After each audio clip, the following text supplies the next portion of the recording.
شب برات، اس رات میں تمام حضرات جاگتے ہیں، گناہوں سے توبہ کرتے ہیں، معافی تلافی کرتے ہیں، عبادت کرتے ہیں، اللہ کو راضی کرتے ہیں۔ لیکن کچھ ہمارے بھائی ایسے بھی ہوتے ہیں جو اس رات کو نام تو جاگنے کا دیتے ہیں، لیکن انہیں یہی نہیں معلوم کہ رات جاگنے کا مطلب کیا ہوتا ہے۔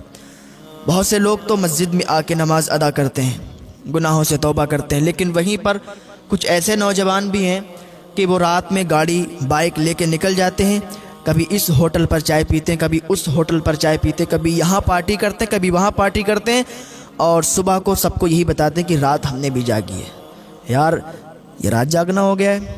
یہ رات جاگنا نہیں ہوتا ہے۔ جاگنا اسے کہتے ہیں کہ آپ مسجد میں آئیں، نمازیں ادا کریں، گناہوں سے توبہ کریں، معافی تلافی کریں، اور پوری رات آپ عبادت کریں۔ اور اس بابرکت رات میں آپ کو میں بتاؤں کہ آپ کچھ نمازوں کا بھی اہتمام کریں۔ وہ کس طریقے سے اور کیا ادا کریں وہ بھی آپ سنیں۔ سب سے پہلے آپ اوابین کی نماز ادا کریں۔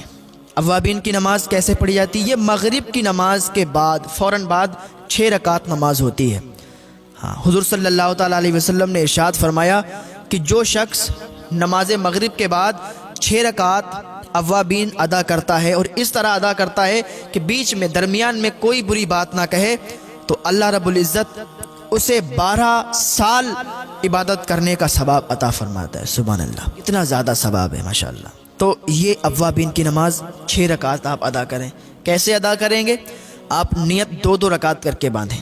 نیت کوئی الگ نہیں باندھی جاتی ہے، کوئی الگ طریقہ نہیں ہے، نیت دل کے ارادے کا نام ہے۔ بس آپ دل میں ارادہ کر لیں یا زبان سے کہہ دیں کہ میں اوابین کی نماز پڑھ رہا ہوں، میں نے اوابین کی نماز کی نیت کی ہے، بس آپ کی نیت ہو گئی۔ اس کے بعد پھر آپ صلاۃ التسبیح پڑھنے کا اہتمام کریں۔ صلاۃ التسبیح کا بہت زیادہ ثواب ہے، اللہ تعالیٰ بے حساب آپ کے گناہوں کو معاف فرما دیتا ہے۔ حضور صلی اللہ تعالیٰ علیہ وسلم نے اپنے چچا حضرت عباس رضی اللہ تعالیٰ عنہ کو اور تمام صحابہ کو صلاۃ التسبیح پڑھنے کی ترغیب دی ہے۔ تو آپ کو چاہیے کہ یہ نماز جو ہے ہفتے کے ہفتے پڑھیں، یا روز اگر پڑھ سکتے ہیں تو روز پڑھیں، اور اگر ہفتے کے ہفتے یا روز روز نہیں پڑھ سکتے ہیں تو مہینے کے مہینے پڑھیں۔ مہینے کے مہینے ادا نہیں کر سکتے ہیں تو سال کے سال ادا کریں، اور اگر سال کے سال بھی ادا نہیں کر سکتے ہیں، ویسے تو ادا کر سکتے ہیں، اتنی زیادہ بھی اس میں ٹائم نہیں لگتا ہے، ادا کرنے میں کوئی دقت نہیں ہے، 20-25 منٹ لگتے ہیں۔ اگر سال میں بھی ادا نہیں کر سکتے تو زندگی میں 1 مرتبہ یہ نماز ضرور ادا کریں، بہت زیادہ اس میں ثواب ہے۔ اس نماز کو کیسے پڑھیں گے؟ اس کو دیکھیں، ایسے پڑھتے ہیں۔ سب سے پہلے آپ نے 4 رکعت نماز تسبیح کی نیت باندھی، اسی طریقے سے کہہ دیں آپ میں نے صلاۃ و تسبیح کی نیت کی ہے، یا میں صلاۃ و تسبیح پڑھ رہا ہوں، تو یہ آپ کی نیت ہو گئی، ٹھیک، دل میں ارادہ کر لیں، نیت ہو گئی۔ ثنا پڑھیں، ثنا پڑھنے کے بعد 15 مرتبہ آپ یہ تسبیح پڑھیں، سبحان اللہ والحمد للہ ولا الہ الا اللہ واللہ اکبر، ٹھیک ہے۔ اس کے بعد آپ سورہ فاتحہ پڑھیں۔ سورہ فاتحہ پڑھنے کے بعد کوئی سورت اور ملائیں۔ اس کے بعد پھر 10 مرتبہ آپ سبحان اللہ والحمد للہ ولا الہ الا اللہ واللہ اکبر یہ پڑھیں۔ اس کے بعد آپ رکوع کریں، رکوع میں جائیں، سبحان ربی العظیم 3 مرتبہ پڑھیں۔ اب ایک بات اور سمجھ لیں، سبحان ربی العظیم اگر کسی کے منہ سے سبحان ربی العظیم نہیں نکل پاتا ہے تو آسانی کے لیے بتاتا ہوں، وہ سبحان ربی الکریم، سبحان ربی الکریم ادا کرے، کیونکہ اگر معنی لفظ جب بدلے گا تو معنی بھی بدل جائے گا، اور جب معنی بدل جائے گا تو پھر گناہ پڑے گا، تو سبحان ربی الکریم پڑھیں، زیادہ بہتر ہے۔ اس کے بعد آپ کیا کریں، 10 مرتبہ پھر یہی تسبیح پڑھیں، سبحان اللہ والحمد للہ ولا الہ الا اللہ واللہ اکبر، رکوع میں ہی یہ تسبیح پڑھیں۔ اس کے بعد آپ کھڑے ہو جائیں، پھر آپ 10 مرتبہ یہی تسبیح پڑھیں، اور پھر آپ سجدے میں چلے جائیں، سبحان ربی الاعلیٰ 3 مرتبہ پڑھیں۔ اس کے بعد سجدے کی حالت میں ہی 10 مرتبہ پھر یہ تسبیح پڑھیں، اور پھر اٹھ جائیں، پھر 10 مرتبہ تسبیح پڑھیں، پھر دوسرے سجدے میں جائیں، سبحان ربی الاعلیٰ پڑھیں 3 مرتبہ، اور پھر سجدے کی حالت میں ہی 10 مرتبہ یہ تسبیح پڑھیں۔ یہ تسبیح ہو جائیں گی 75 مرتبہ۔ ایک رکعت میں 75 مرتبہ تسبیح پڑھنا ہے، سبحان اللہ والحمد للہ ولا الہ الا اللہ واللہ اکبر یہ والی تسبیح۔ پھر آپ دوسری رکعت کے لیے کھڑے ہو جائیں، پھر جب دوسری رکعت کے لیے کھڑے ہوں گے پھر 15 مرتبہ، جیسے آپ نے ثنا کے بعد 15 مرتبہ پڑھی تھی تسبیح، اسی طریقے سے دوسری رکعت میں آپ کو ثنا پھر نہیں پڑھنا ہے، پھر صرف تسبیح پڑھنا ہے، سبحان اللہ والحمد للہ ولا الہ الا اللہ واللہ اکبر۔ پھر اسی طریقے سے جیسے پچھلی رکعت میں آپ نے 10-10 مرتبہ کر کے پڑھی تھی، اسی طریقے سے آپ اس رکعت میں بھی پڑھیں، یعنی ہر رکعت میں 75 بار جب آپ پڑھیں گے تو 4 رکعت میں 300 مرتبہ یہ تسبیح ہو جائے گی، اور چوتھی رکعت میں سلام پھیر دیں، یہ آپ کی صلاۃ و تسبیح مکمل ہو جائے گی، اور اس کا ثواب بے انتہا ہے، بہت زیادہ اس کا ثواب ہے۔ اللہ تعالیٰ کی بارگاہ میں دعا ہے کہ ہمارے بھائیوں کو توفیق عطا فرمائے کہ وہ صلاۃ و تسبیح ادا کریں۔ اس کے بعد کیا کرنا ہے آپ کو دیکھیں، اشراق کی نماز آپ ادا کریں۔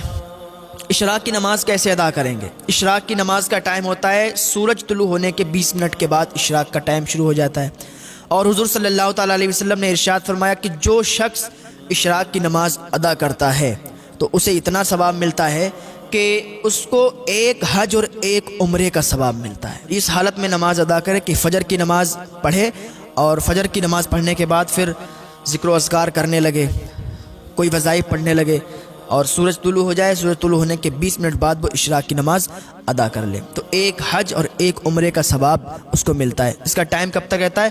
ظہور کبریٰ تک اس کا ٹائم رہتا ہے۔ کر لے اشراق کی نماز 4 رکعت پڑھ لے، 2 رکعت کر کے پڑھ لے، پھر نماز چاشت ادا کرے، چاشت کی نماز بھی 4 رکعت پڑھے، 2 رکعت کر کے، ٹھیک ہے۔ اس کا ثواب کیا ہے اور اس کا ٹائم کب سے کب تک ہے؟ چاشت کا ٹائم جو ہے اشراق کے فوراً بعد چاشت کا ہی ٹائم ہے، اور اس کا بھی ٹائم جو ہے نصف النہار شرعی تک رہتا ہے، اور چاشت کی نماز کی فضیلت بہت ہے۔ حضور صلی اللہ تعالیٰ علیہ وسلم نے ارشاد فرمایا کہ جو شخص چاشت کی نماز ادا کرتا ہے تو اللہ تعالیٰ اس کے گناہوں کو معاف فرما دیتا ہے، اگرچہ اس کے گناہ سمندر کے جھاگ کے برابر بھی ہوں۔ ایک ہے کتنی زیادہ اس میں برکت اور کتنی زیادہ فضیلت ہے۔ آپ کو چاہیے کہ اس رات میں ہلڑ بازی نہ کریں، اس رات میں ادھر ادھر ہوٹلوں پہ چائے پینے کے لیے نہ جائیں، وہ ٹائم اور بھی مل جائے گا آپ کو۔ اس رات میں آپ اللہ اور رسول کا ذکر کریں، عبادت کریں، نیک عمل کریں، بہت زیادہ بابرکت رات ہے، اور اس رات میں اگر نیک عمل کریں گے تو ثواب آپ پائیں گے، ثواب آپ کو ملے گا۔